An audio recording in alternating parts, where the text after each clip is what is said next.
Sizni shu uzum bo'yicha aynan onlayn platformada savdoni yo'lga qo'yish bo'yicha yaxshi mutaxassis, kuchli mutaxassis bo'lamiz. Rahmat, qo'ldan kelgancha. Men o'zi 20 yildan tadbirkorlik bilan shug'ullanaman. Asosan tekstil sohasida ishlab kelganman. B2B seryovoy tovarlarni yetkazib berish bo'yicha fabrikalarga va tekstil производствоlar. Sherzod ham hozir chiqib ozgina uzum platformasida savdo to'g'risida gapirib berdilar. Juda manfaatli bo'ldi.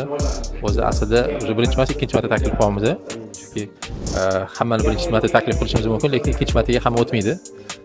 Chunki hamma ham ma'lumotni yetkazib bera olmaslik, yetkazib berish qobiliyati hammada ham bor deb aytolmayman, lekin shu ya'ni Sherzod bu bizada filtr, birinchi filtrimizdan o'tib o'sha ikkinchi filtrga, ikkinchi bosqichga qo'rqmasdan o'sha auditoriyamizga taklif, tavsiya qiladigan mutaxassislarni ko'rdik. Birinchi kichkina summa bilan investitsiya qilganman. Endi tadbirkor bo'lganimizdan keyin tilimiz ancha kuygan.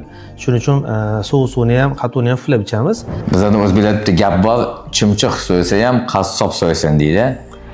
Bu ekomda men bitta zo'r qassobni bilaman. Bu ham bo'lsa Sherzod aka. Pro Ekom ekosistem. Nega? Chunki bular buni boshida turgan va sizlarda nima savollar bo'lsa, seller bo'lish, qanaqa qilib o'z ustida ishlash, tovarni qanaqa qilib upakovka qilish, olib kirish va hokazo.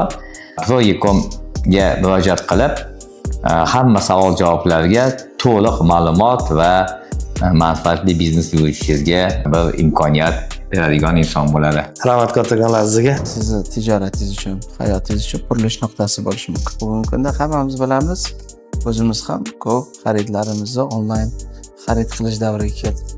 Taksini ham, sushini ham, olgan bolalarimizga bo'lgan, farzandlarimizga bo'lgan sovg'alarni ham, boshqa jihozlarni onlayn xarid qilamiz.